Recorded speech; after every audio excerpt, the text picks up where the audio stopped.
Olá, bem-vindos a todos, bem-vindos a mais um episódio do Podify. Para quem não sabe, o Podify é o podcast associado ao Everything.fi, que é um movimento que tem o objetivo de criar a comunidade, uma comunidade focada em educar os jovens acerca de finanças pessoais, fintech e também fomentar a literacia financeira no geral. Tanto o nosso evento como este podcast visam fornecer conselhos práticos e pragmáticos sobre uma vasta gama de tópicos, todos com o mesmo objetivo de ajudar toda a gente a tomar decisões financeiras informadas. Para aqui no podcast pretendemos trazer convidados, quer profissionais da indústria ou entusiastas das finanças, e através destas conversas e discussões o nosso objetivo é criar um repositório de informação acerca destas temáticas, ou seja, finanças pessoais, o melhor da fintech e ainda empreendedorismo. E para além da versão de podcast, para a malta que nos está a ouvir no Spotify, temos também uma versão de videocast que está no YouTube. E basicamente é isso. Gostava, antes de começar, de agradecer ao patrocinador deste vídeo, a Subvisual, agradecer a todos os nossos parceiros e a toda a equipa do Everything.fi e obviamente agradecer aos convidados que temos aqui hoje, Gabriel Ferreira e Miguel Palhas. Vou começar por vos introduzir. Olá, malta. Olá, E olá, depois olá. posso passar-vos a palavra. Pronto, temos aqui o Gabriel Ferreira, que para quem não conhece é um criador de conteúdo a full-time na área de entretenimento e finanças pessoais. E é também fundador da New Trading Horizons, que é um projeto que precisamente tem o objetivo de promover a literacia financeira num contexto português, na realidade portuguesa. Para além disso, temos aqui connosco o Miguel Palhas, que é Lead Developer na Subvisual, é também Lead Blockchain Developer na Lightshift Capital e anteriormente foi também o mesmo na Utrust e na Coverflex. E acho que basicamente é isso. Acho que posso-vos passar a palavra, malta. E também completam. E pronto, partimos a partir daí. Pá, a minha introdução foi muito bem feita, é isso mesmo. Eu sou um criador de conteúdos que, tal como este podcast, visa, pronto, ensinar a malta sobre os investimentos, finanças pessoais, neste caso na ótica de uma pessoa que, pá, não sou doutorado na área, não trabalho há 40 anos nisto, então, pronto, acaba por ser aqui na ótica de alguém que, enquanto aprende, vai ensinando. E para além disso, sou criador de conteúdos, como o Miguel disse, a full-time, também na área de entretenimento, faço magia e tudo mais. Ou seja, aqui várias fontes de rendimento completamente distintas. Aliás, magia e finanças, à partida, não soariam bem, mas é a minha realidade. Portanto, está ótimo para mim. Uh, Da minha parte, pronto, como já disseste, sou sobretudo developer, neste caso blockchain developer, que é a área em que estou mais focado, aliás, full-time já há uns anos. A nível de finanças, a minha aprendizagem não tenho qualquer background oficial no assunto, foi simplesmente uma aprendizagem que eu senti que gostava de fazer e fui fazendo ao longo dos anos, se calhar a partir da altura da universidade, e também como estou exposto tanto à área de blockchain e cryptocurrencies como a outros projetos na área de finanças, tipo a Coverflex que referiste, também pronto, vou acabando a ter também alguma exposição a essa área e a aprender um bocado mais pelo caminho. Ok, ótimo. Pronto, como já podem ter visto pelo título, hoje neste podcast vamos falar um pouco sobre planeamento financeiro, como é que podemos fazer a gestão de risco, a gestão dos nossos investimentos e como é que hábitos financeiros pronto, e como é que os nossos hábitos podem influenciar esse tal planeamento financeiro. Pronto, a primeira pergunta que eu tenho, que é bastante vaga, um bocado para abrir a discussão, é, na vossa opinião, qual é que é a importância de definir metas financeiras claras e alcançáveis, não só a curto, como a médio e também a longo prazo? Ok. Pá, na minha ótica, e depois, claro que podem haver divergências e tudo mais, mas, epá, para já a opinião sobre como gerir finanças e tudo mais é normal ir mudando e é normal ir melhorando e tudo mais. Portanto, neste momento, não quero dizer que isto seja a minha visão para sempre, Mas para mim, pá, é obrigatório nós definirmos um objetivo. Não é obrigatório, mas é mais fácil estabelecermos um objetivo para um investimento, até para sabermos que tipo de investimento é que estamos à procura. Ok, o meu objetivo é a reforma mais cedo, então nós vamos alocar investimentos com a ótica de reforma mais cedo. Nós vamos então, eu quero, sou um pouco mais arriscado, eu quero comprar uma casa daqui a 2 anos. Vou parar de investir e vou tentar entrar mais na parte da aposta do investimento e também os ativos, ou seja, tudo na escolha de investimento, se nós não tivermos o objetivo, fica meio indefinido. Então vou comprar coisas para longo prazo, outras para amanhã, outras para. Vou investir no imobiliário, mas eu quero rendimentos já hoje, então eu acho que é um. Pá, fica muito mais fácil as nossas decisões de investimento se nós tivermos o objetivo de, pá, para que é isto? Para que é que isto vai servir? Para quê? Para quem? Onde? Em que é que eu gosto de investir? Então eu acho que fica muito mais fácil o processo de decisão. Yeah, no fundo. Uh, sim, eu, na verdade não tenho assim muito a acrescentar, acho que é exatamente isso.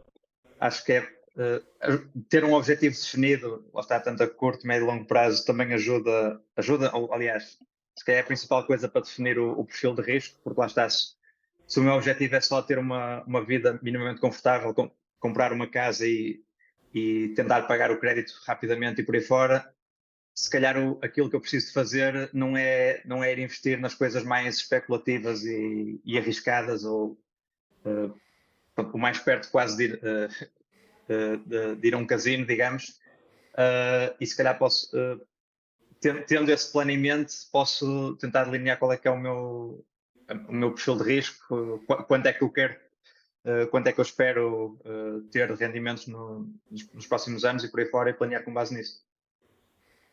Ok, Yeah. sim. Acho que isto faz bastante de encontro também ao que o Vitor disse exatamente no último episódio, que que na verdade não tive a oportunidade de desenvolver muito, mas passa muito por um investimento de objetivos, que acho que é basicamente o que vocês também concordam. Pronto, temos de ajustar isso aos nossos objetivos e talvez investir consoante isso. A próxima pergunta que eu tinha era algumas dicas que vocês tenham para como criar um orçamento realista. Ou seja, como é que podemos fazer um orçamento que não. Pronto, o objetivo é não estarmos nem a gastar o nosso salário todo, nem a viver a gastar o mínimo dos mínimos. Portanto, como é que podemos fazer algo realista e ajustá-lo a longo termo também? Ou seja, só para ver se entendi bem a gestão da ideia, ou seja, como é que nós pegamos no nosso ordenado ou no dinheiro que nós temos e qual é que é a melhor forma de fazer uma divisão realista Sim, na realidade desse ordenado.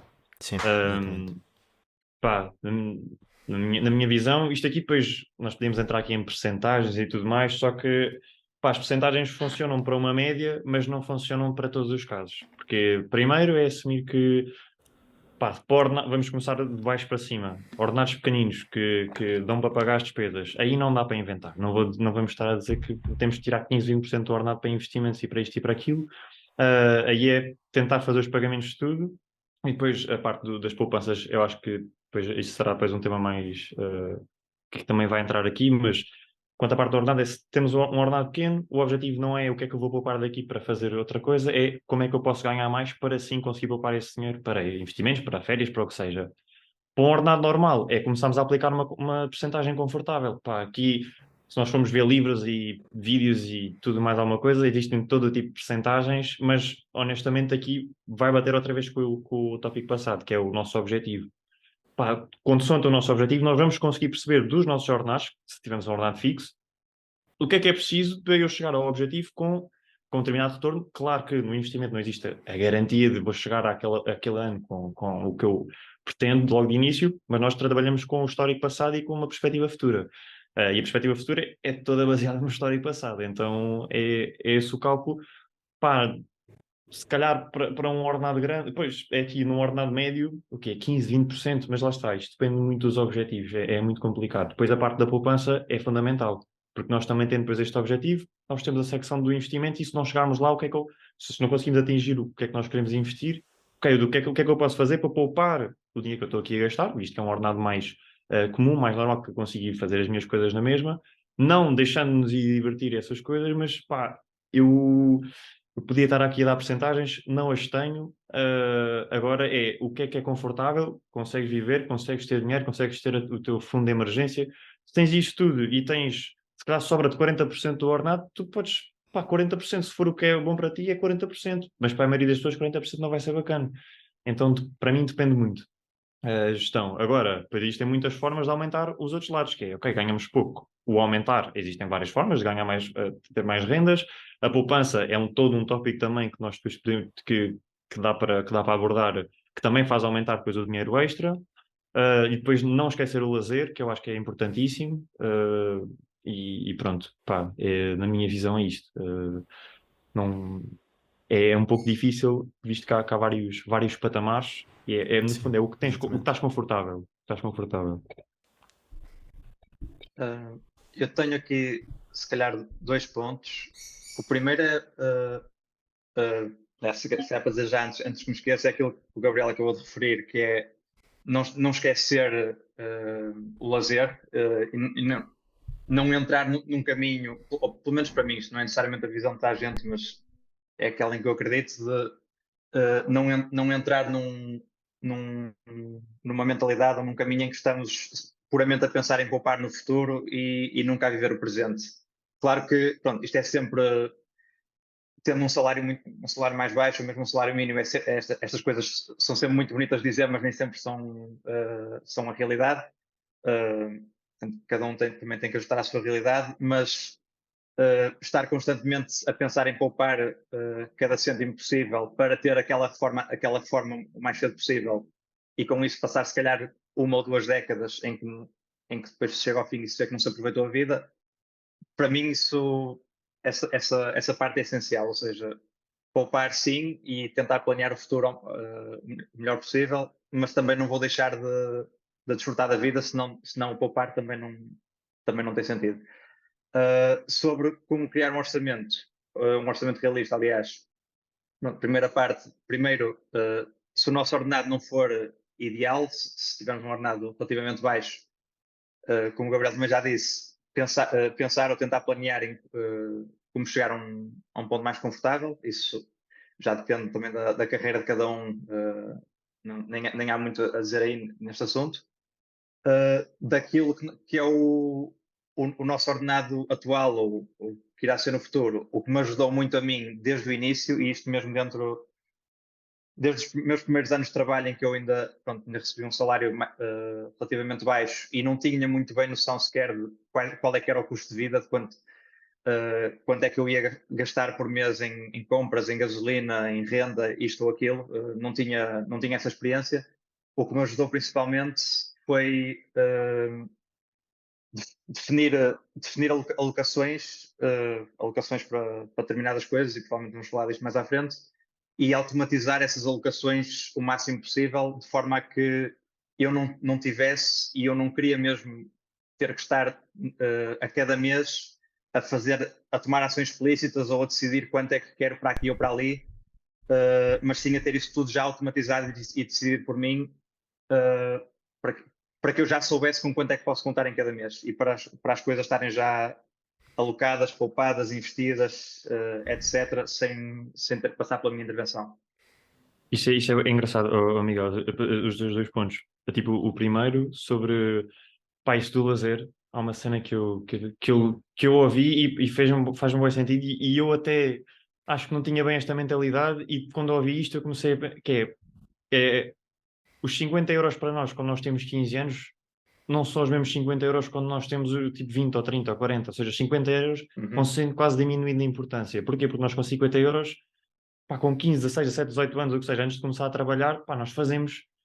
Pá, inicialmente eu diria, não, pega em parte dos 100 euros que tens e não sei o quê. Não estou a dizer que vais investir mesmo em ações, stock e débito, mas investe em alguma coisa para aprender, blá blá blá. Mas a verdade é que, pá, os 50 euros bem investidos quando nós somos mais novos a divertir-nos, se nós só temos esses 50 euros, pá, mais vale gastá-los no lazer e ficarmos com a memória e com a experiência e comprarmos um livrinho para começar a ganhar pá, o conhecimento e tudo mais, do que estar a tirar parte. Porque é isso, nós quanto mais crescemos, mais o dinheiro, pá, vale menos em termos de felicidade. Não sei se Uhum. Faz sentido. Sim, E faz. depois nisso, quando eu também estava no meu estágio, eu fazia exatamente isso que estavas a dizer, que era não tanto assim de dividir quase em categorias, mas eu tinha sempre um Excel que durante os primeiros, não sei, alguns meses eu fazia, já tinha mais ou menos a noção do que eram os gastos e sabia que a diversão se passasse do X patamar, eu já estava a dar um gasto extra, já estava a gastar a mais. Então eu acho que isso, a organização de termos a noção do que nós gastamos por mês para não estarmos sempre mais ou menos na dúvida, eu acho que isso é importante. E definirmos, epá, eu consigo me divertir com isto. Se eu passar daqui, eu tenho que ter noção que estou a passar, mas pá, se valer a pena, tudo bem, mas haver essa noção, yeah, eu também, por acaso, foi uma coisa que agora que falaste, foi aqui uma luz que realmente ajuda a organização, yeah. Ok. Sim, eu já faço isso desde sempre, inicialmente muito à base de recolher estatísticas sobre quanto é que eu gastava para depois tirar informação a partir daí. Hoje em dia já não, em parte por preguiça, em parte porque troquei de bancos e os extratos não são compatíveis e por aí fora, aquele Excel deixou de funcionar tão bem, mas ainda tenho muitos desses hábitos e tento sempre ao máximo não ter que ocupar espaço mental ao longo do mês Uhum.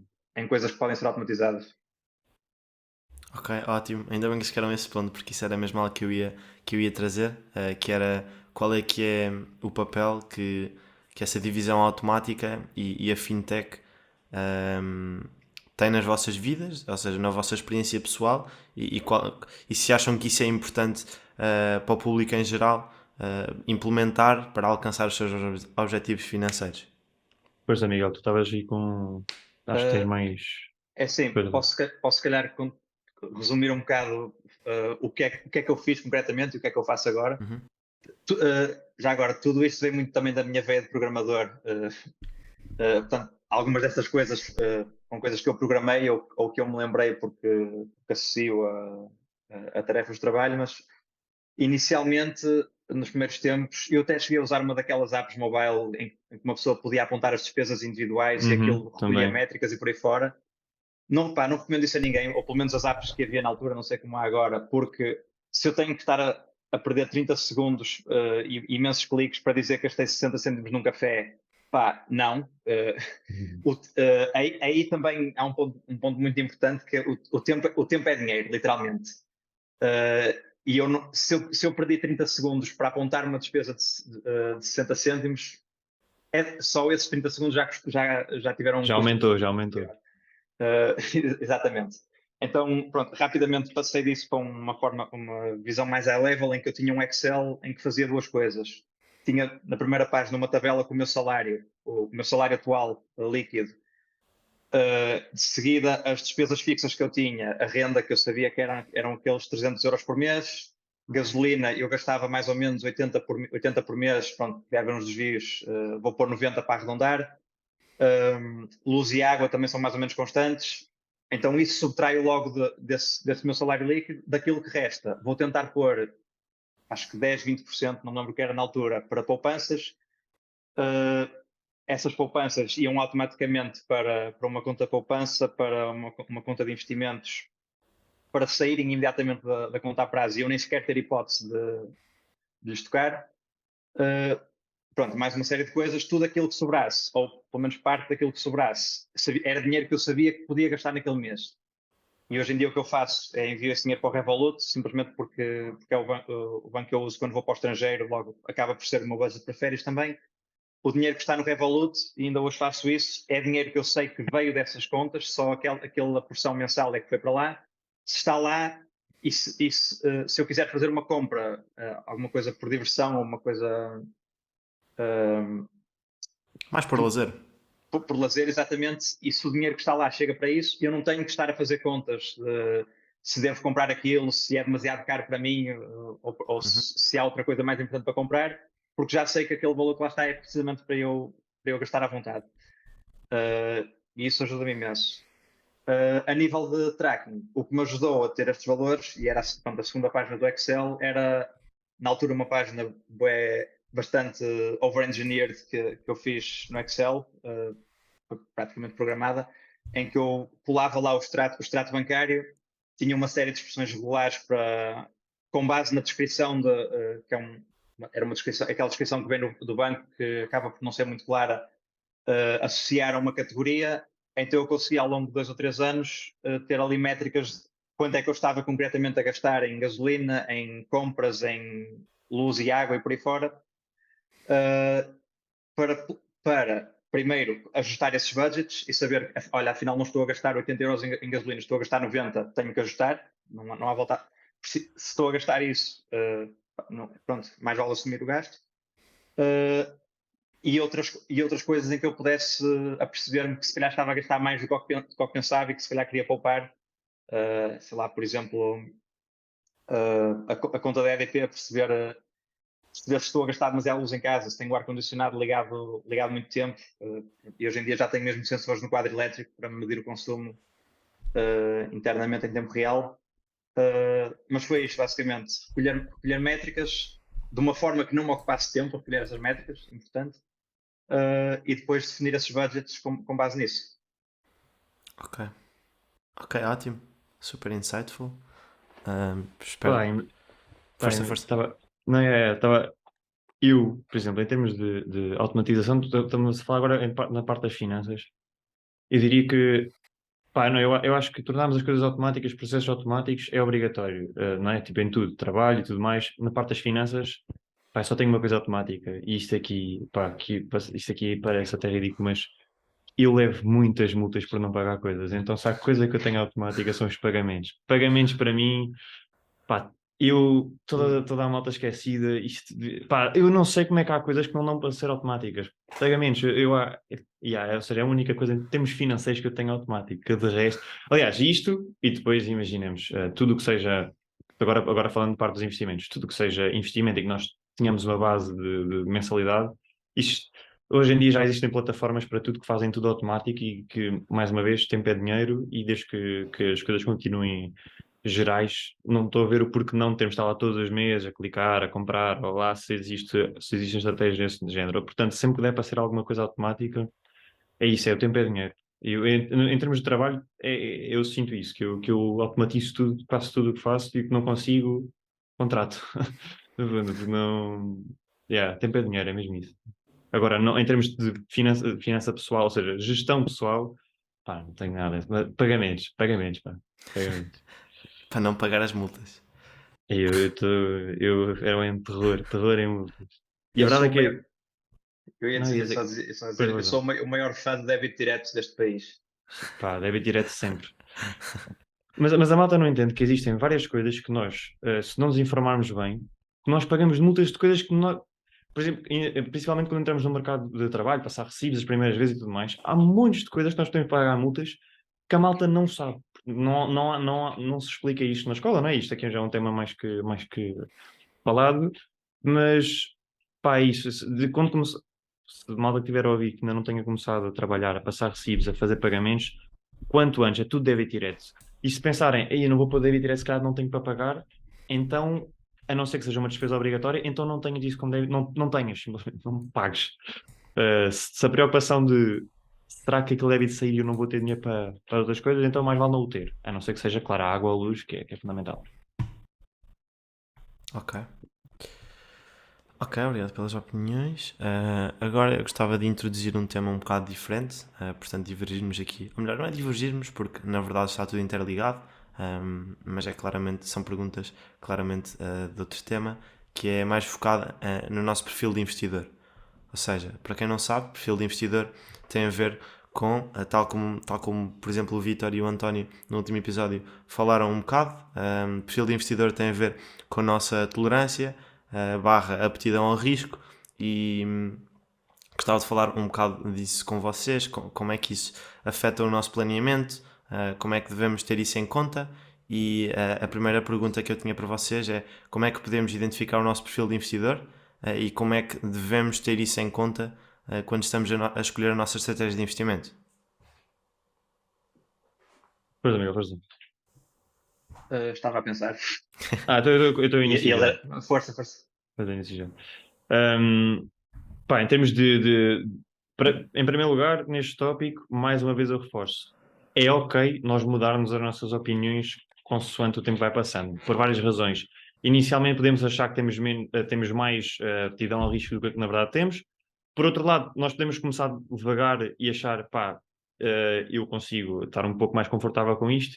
E eu dou sempre este exemplo quando falo deste assunto nas minhas aulas, que é, pá, imaginemos, eu invisto em mercado cambial, que é o mercado menos adorado do mundo.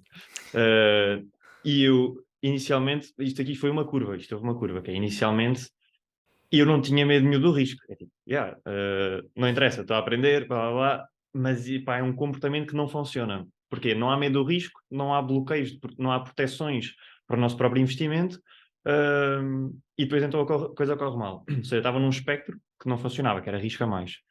Por outro lado, depois ganhei medo, comecei a ter risco a menos. E eu percebi que, depois passado um tempo, que também não era suficiente. E enquanto eu estava em cada uma destas fases, eu pregava que isso era a minha realidade. E é ok. Pronto, nós temos estas mudanças. Até que depois cheguei a uma altura, e eu dou sempre este exemplo, que é quanto é que eu devo investir? Surge sempre com esta pergunta: o que é que eu devo investir? E a verdade aqui é, pá, não é o que tu tens, não é os 15%, não são os 20%, é o que tu investes sem ter expressão que estás a investir aquilo. O que é que eu quero dizer? Pá, imaginemos que tu tens um ordenado que dá perfeitamente para investir 200 euros por mês, vamos por este valor. Pá, mas para ti 200 euros é imenso e só consegues ver, só te consegues imaginar investir 100 euros, investir barra arriscar barra tudo isso, então nós vamos começar com os 100 euros. E esses 100 euros, depois isto aqui foi uma coisa que me foi acontecendo, é estes 100 euros vão aumentando. Depois eu vejo que está tudo ok, vou carregando mais, vai aumentando. Depois vai chegar uma altura em que eu já consigo ter uma percepção, como eu já sei que funciona, e isto acontece em que é, eu sei que funciona, e ainda assim, no meu investimento, neste caso até no mercado cambial, eu tenho um cap. E este cap vai aumentando, tem vindo a aumentar nos últimos anos, mas mesmo eu tendo confiança, pá, eu como sinto confortável. Se eu tiver aquele pequeno pensamento de deixa lá ver como é que aquilo está, então acabou. Está demais, está demais. O objetivo pá, os investimentos não podem ser algo não pode ser algo que nos estressa. Se nos estressar, está a mais, e aí que nós temos depois de pegar em nós e, ok, onde é que nós estamos? E não quer dizer que vamos acertar logo, vamos testar, ui, não estou nada bem aqui. E é ok mudar e perceber, pá, quando é que eu estou a investir e eu sei que o meu investimento não está a mexer com a minha vida de uma forma negativa. Isto aqui foi uma coisa que eu, no meu início, diria o meu primeiro ano e meio, foi assim o grande quebra-cabeças, que é onde é que eu estou neste caminho. Agora eu sei, pronto, agora eu sei. Mas até saber, isto demorou. E eu sabia que quando estava lá, eu só achava que sabia. Então, no fundo é isso. Vocês têm que estar confortáveis. Se vocês não estiverem confortáveis, já sabem que não. Mesmo que vocês achem que esse é o vosso perfil de risco, não estão no vosso perfil de risco. E é isto, no fundo, na minha opinião. É exatamente isso. Pronto, e enquanto estavas a falar, eu lembrei-me também de quando é que eu aprendi isso. Eu não me lembro se isto foi num livro ou num podcast, mas lembro de alguém resumir isso muito bem, dizendo só que a quantidade que tu deves investir é aquela que te deixa dormir à noite sem te preocupares. Se tu fores para a cama e deres por ti a pensar, a ter second thoughts ou a ir ver os números atuais, a ver se estás a ganhar ou a perder, a pensar no assunto sequer, é porque já meteste mais. Para mim, a quantidade ideal a quantidade ideal, o instrumento financeiro ideal, a alocação ideal é aquela em que eu consigo fazer e estar um mês ou mais tempo sem me preocupar, a viver a minha vida e a analisar aquilo mensalmente ou trimestralmente ou o que quer que seja que eu definir. E depois também depende, pronto, há sempre aquela regra que isto acho que se aplica a todos, o perfil de risco também muda conforme a idade, porque quanto mais perto da reforma estás, então mais perto estás de realmente querer aquele dinheiro que supostamente andaste a poupar e a investir este tempo todo. Logo, não te faz sentido, perto da reforma, investir em algo que só te dá, do qual só esperas retornos daqui a mais tempo, ou algo que seja mais arriscado e que, portanto, possas de um momento para o outro perder grande parte daquilo que estiveste a poupar este tempo todo. Portanto, regra geral, a tua aversão a risco também tende a aumentar com a idade, porque quando és mais novo tens mais margem de manobra e estás, se perderes tens mais tempo para recuperar essa perda, digamos. Mas fora isso também depende sempre de cada um. Há pessoas que estão mais confortáveis e que até fazem disto vida ou trabalham diariamente nessa área, a fazer day trading ou algum tipo de outro trabalho, e há pessoas que simplesmente querem pôr ali algum aos poucos, não se preocuparem e eventualmente ter algum retorno. E isso do tempo é engraçado, que é, pá, à partida não existem investimentos, estou a dizer investimentos com cabeça, obviamente, com pensamento e tudo mais, que vamos pôr hoje, a não ser que nós estejamos com os mercados ao rubro, que durante a vida não é sempre assim, temos momentos, não é, obviamente, mas se nós vamos estar só a investir quando estamos nos momentos, então deixamos o resto tudo fora, né? E o objetivo é termos uma coisa que funcione a longo prazo, e uma coisa que eu aprendi com o mercado cambial quando eu entrei, eu achava, bem, isto é só pôr os 400 euros aqui, e isto aqui, isto vai ser uma loucura. E uma coisa que eu aprendi, que mesmo nestes investimentos, são claramente com investimentos com muito mais risco do que investirmos em ETFs e investimentos pá, com uma visão de longo prazo. Mesmo assim, pá, o percurso é longo. O percurso é longo e temos isso pá, imaginemos que nós estamos a fazer o tal day trading. Se nós colocarmos uma cap por operação, por exemplo, vamos pôr os 2%, ou 1%, ou o que seja, pá, até o próprio investimento que inicialmente é de risco, porque não é? Ou seja, quanto mais dinheiro se consegue fazer rápido, mais arriscado é o investimento. Não é linear, mas é a norma. Não é linear, mas é a norma. Pronto. Um, mas pronto, até o investimento de risco, se nós formos seguros e se nós colocarmos então a nossa proteção de estilo de investidor, até isso consegue ficar mais ok. Ok, eu estou aqui a fazer uma coisa mais especulativa, claramente, mas eu, como estou a investir um bocadinho com uma estratégia por trás, eu estou a tentar pegar na probabilidade de perda, diminuir e tentar então criar isto um ambiente mais saudável para mim, enquanto uma pessoa que se calhar com menos risco. Então isto aqui depois depende muito, é de pessoa para pessoa, estratégia para estratégia, perfil para perfil, muda mesmo muito, yeah. Ok.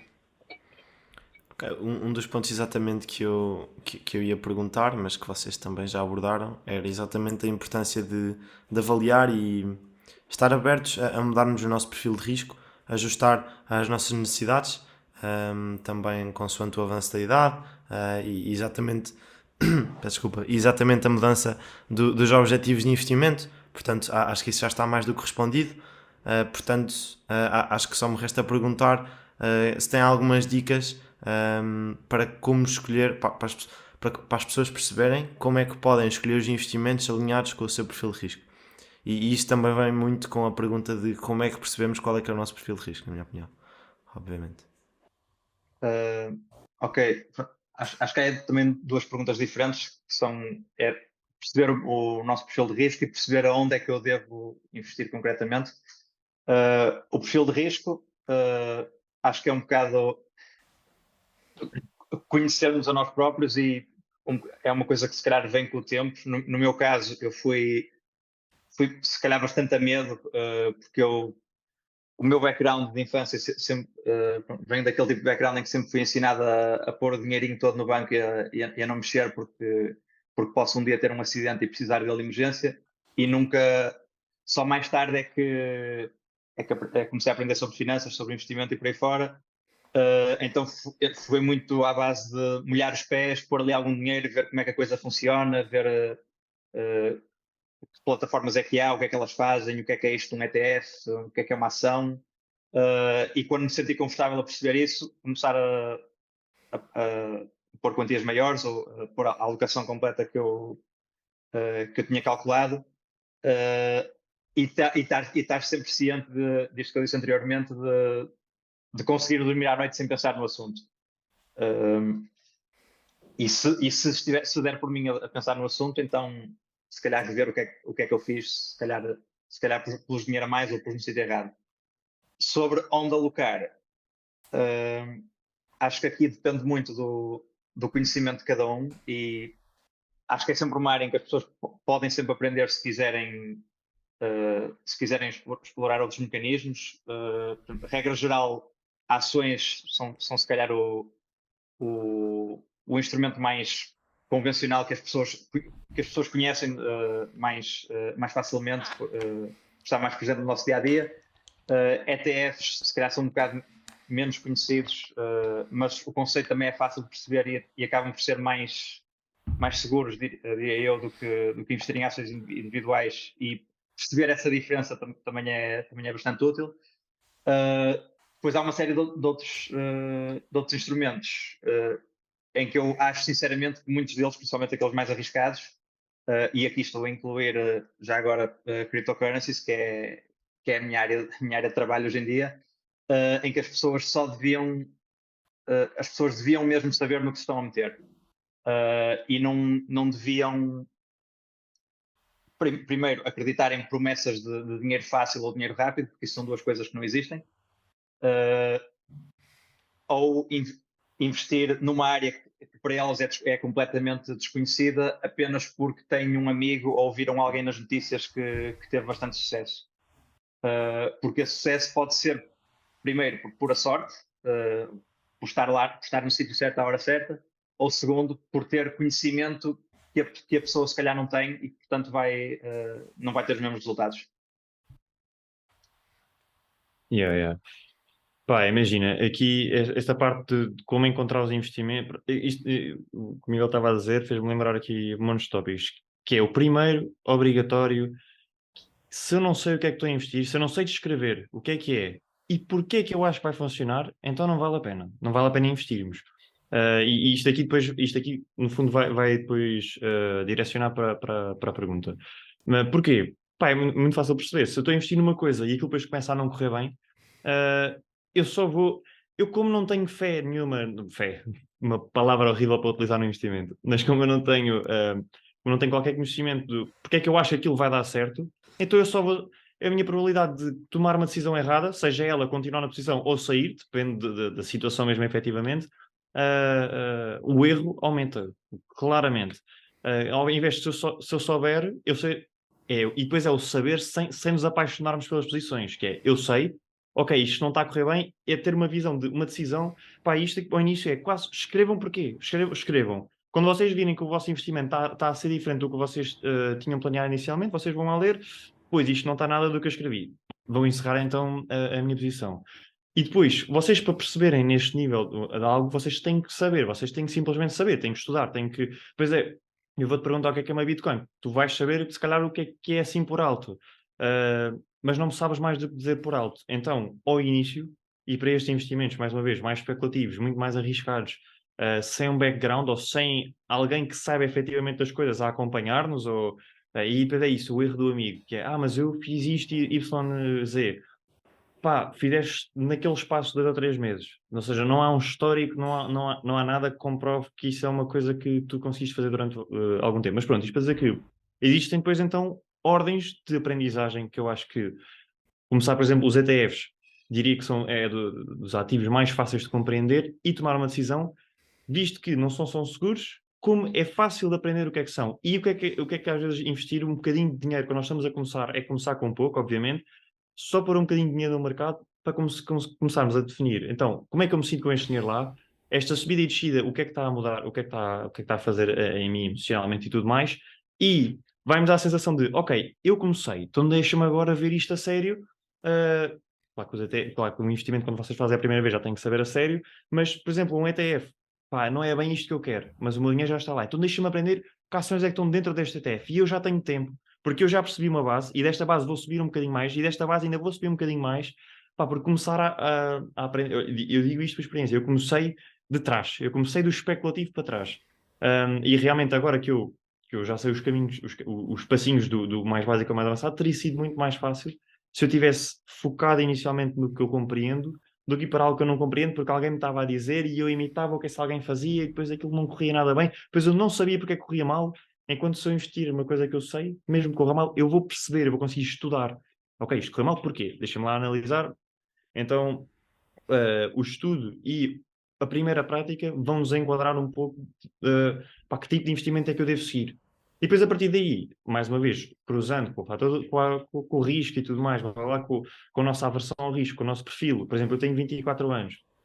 Eu estou ok, isso é um pouco mais especulativo. Mas eu sei, ou seja, a minha estratégia de hoje, ou seja, eu sei hoje, eu sei que o meu objetivo neste mundo especulativo é temporário. Porque depois vou querer construir uma coisa mais estável. Mas enquanto estiver ok para mim e eu souber que, pá, estás a fazer pode não correr bem, mas se não correr bem, tenho o conhecimento para saber parar não estou a dizer que no momento certo, porque não existe um momento certo, mas parar de forma a que seja confortável para os meus objetivos, tanto de ganho como de perda, então ok. Agora, para começar, é começar a estudar, comecem a tentar a saber as bases. Enquanto não souberem as bases, não metam em nada. A partir do momento em que já sabem a base e começam a saber o que ativo que as coisas acontecem, como é que acontecem, aí sim tomam se calhar uma primeira decisão com pouco dinheiro e depois aí vão fazendo uma escadinha de conhecimento e de prática de mercado que vem com o tempo. E os erros são bons se conseguir justificar e conseguir perceber porque é que aconteceu. Porque errar e depois ficar à toa é perder, isso sim, é perder dinheiro 100%, porque não consegues tirar nada dessa perda que acontece. E toda a gente perde dinheiro. Não há, pá, eu diria que não há ninguém, a não ser que tenhas começado a investir hoje e o teu primeiro dia tenha sido lucro, que não tenha perdido nem que seja 1 euro nos investimentos. E desde que aprendas com esse 1 euro, então foi 1 euro bem investido. No fundo é isto. Ok. Faz-me todo o sentido, e acho que ambos concordam que uma conclusão que podemos tirar das vossas duas intervenções é que basicamente acima de diversificar a nossa carteira de investimentos está o facto de a termos ajustada ao nosso perfil de risco.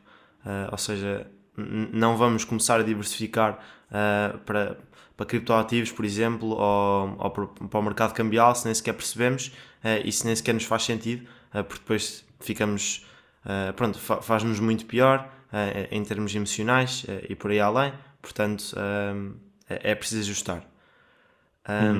A última pergunta que eu tinha neste tópico tinha a ver exatamente com a gestão de risco e investimento, e era perguntar se vocês utilizam algumas ferramentas de gestão de risco para minimizar então o risco desses investimentos. Como é que vocês avaliam o risco desses tipos de investimentos quando estão a tentar então diversificar a vossa carteira? O que eu uso, uh, eu uso uma aplicação específica que não é a melhor, mas é a única que eu encontrei que resolve os meus problemas, em que eu consigo agregar, envolve algum trabalho manual, mas como isto é um processo que eu só me tento focar nisto uma vez por mês, no máximo, eu basicamente dedico 1 hora no primeiro sábado de cada mês, por exemplo, idealmente a rever os investimentos, a investir a quantia desse mês e a atualizar manualmente nesta aplicação. Dá para automatizar, mas não muito, em que eu consigo agrego todas as posições que tenho em todos os tipos de mercado, todo, dinheiro que tenho no banco, dinheiro que tenho em ETFs, dinheiro que tenho em cripto, aquilo automaticamente vai buscar a valorização atual de cada um desses investimentos e dá-me uma visão geral de quanto é que eu tenho, quanto é que eu tinha o ano passado, como é que isto está a correr, quais é que são os ativos, qual é que está a ser a performance de cada ativo ao longo dos últimos X meses, e consigo também categorizar, definir mesmo taxonomias em que eu consigo definir estes ativos são referentes a cryptocurrencies, estes ativos são referentes a ações, numa taxonomia ao lado definir isto são ativos relativamente à Europa, Estados Unidos, Ásia ou países em desenvolvimento ou indústria bioengineering, indústria tecnológica e por aí fora. E o que eu tento fazer é analisar isso e tentar diversificar ao longo de todas as variáveis que puder. Ou seja, não é só diversificar no sentido de tenho ETFs, agora vou ter também um bocado de cryptocurrencies, ou o inverso, é também diversificar ao nível geográfico, não ter ações só de empresas dos Estados Unidos, ter também algumas da Europa ou da Ásia, porque assim não estou tão exposto a um colapso da economia dos Estados Unidos, ainda tenho aqui o resto do mundo, e há mesmo ETFs e fundos que seguem investimentos em determinadas áreas ao longo de todo o mundo, ou ao longo de um continente, ou países emergentes e por aí fora. Diversificar ao longo da área de investimento, não ter tudo em empresas tecnológicas ou tudo em empresas da área da saúde. porque são setores diferentes e se calhar se um dos setores tiver uma performance má, se calhar há outros setores que estão a ter uma evolução nessa altura. Portanto, é quase mesmo diversificar ao longo de tudo, de todas as variáveis pronto, que possam fazer sentido. Pá, isto é engraçadíssimo, porque eu estou agora, não tem piada nenhuma, mas eu por acaso estava agora a escrever um guião e era exatamente sobre esse tipo de diversificação que estavas agora a falar. Eu acho que existem diversificações, as diversificações mudam, não só, pá, repetindo a linha de pessoa para pessoa, de risco para risco e tudo mais, mas também de tipo de investimento. Por exemplo, na área de ações, ETFs e esse tipo de coisas mais firmes, que é importante nós termos noção do nicho em que se encontram, da localização. É isso, quanto mais cestos, também não estou a dizer para nós espalharmos em todos os cestos do mundo, não é? Mas de forma a que nós consigamos perceber e ao mesmo tempo estar diversificado, mais uma vez isso da tecnologia, se nós temos tudo em tecnologia, se ela estiver em baixo, é exatamente isso. Mas visto que isto já foi abordado na parte dos investimentos especulativos, não estou a dizer mais uma vez que isto é uma regra, isto é apenas a forma como eu giro. Nos investimentos especulativos, por outro lado, não existe bem isto. Não existe bem os nichos, não existe bem os países, não existe. É o investimento e está lá. Então, visto que esta parte das ações e ETFs e tudo mais foi abordada, na parte de tudo o que é especulação, vocês têm que ter o limite da saída. O que é que eu quero dizer com isto? O chamado o risk-reward ratio, né? Ou seja, eu invisto sempre a ganhar 300. Pode-me correr 3 vezes mal, se me correr 2 vezes bem, está tudo bem. Então, ou seja, a visão de risco muda também de mercado para mercado. E por outro lado, evitar coisas com a correlação perfeita. O que é que isto significa? Imaginemos, as criptomoedas, se eu tiver a investir agora nem sequer é um bom momento, mas quando estava a subir, quando uma sobe, sobe tudo, quando uma desce, desce tudo. Vamos generalizar assim a situação. Tentar evitar um pouco esta correlação de, se estivermos a investir em ativos que tenham movimentos sempre similares, não tentar evitar duplicar riscos, ok? Por exemplo, no mercado cambial existe bastante isto, que é, às vezes há mercados, há 2 pares ou 3 de ativos, que estão exatamente com o mesmo movimento, é mais uma coisa a acrescentar. Ou seja, isto do risco tem várias camadas, têm de ser estudadas, que é os tais RRs, isto nas ações, as localizações, quanto mais mesmo dentro de uma coisa diversificada, sem querer, pode estar algo que não esteja diversificado. Mesmo nos próprios ETFs e tudo mais, existem ETFs que têm os movimentos parecidíssimos e têm nomes diferentes. Se for precisar de tudo com ações diferentes e depois os movimentos, a correlação de ambos está parecidíssima. Claro que a correlação, não estou a falar de correlação de um mês, estou a falar de uma correlação de longo prazo. Então existe, tem que ser, dentro do mercado que vocês escolherem, tem que ver que tipo de gestão de risco existe, porque podem existir várias. Por exemplo, investimentos mais completamente especulativos, quase do casino, como estava a falar, nos criptoativos. A visão aí pode ser, se calhar, eu invisto em 4, se um der certo, vou com esse. Mas saber que eu não estou a fazer um investimento com um grande fundamento. Pronto, eu escolhi os 4 porque eu gostei do projeto e acho que tem futuro. Mas saber que, isto pode correr mal. E se correr mal, onde é que eu saio? Então, saio nos 2% de prejuízo. Nos criptoativos é difícil. Ok, então se calhar vamos pôr mais, mas no mercado cambial já dá para usar o 2% de risco. Ok, então vamos usar o 2% de risco. Então depende do mercado onde vocês estejam, vocês têm que conhecer bem qual é que é a gestão de risco que dá para aplicar e aplicar o que funciona para vocês e o que resulta, porque não é linear. Eu posso gostar de ter 30% em tecnologia, outra pessoa dizer que 30% é muito e ter 20% e ter... Portanto, é isso, é o que funciona para vocês e têm que aplicar estratégias de proteção de capital, senão não funciona. Não funciona. Não corre bem, por norma. Pronto, e com isto eu gostava de encerrar esta primeira parte, porque na verdade o planeamento financeiro vai estar dividido em 2 episódios. No próximo poderão ouvir um bocado mais sobre, por exemplo, hábitos financeiros e algumas dicas, por exemplo, como geração de renda e etc. Para terminar, gostava só de agradecer a presença dos convidados mais uma vez e ao patrocinador deste vídeo, que é a Subvisual, e toda a equipa do Everything.fi. Obrigado.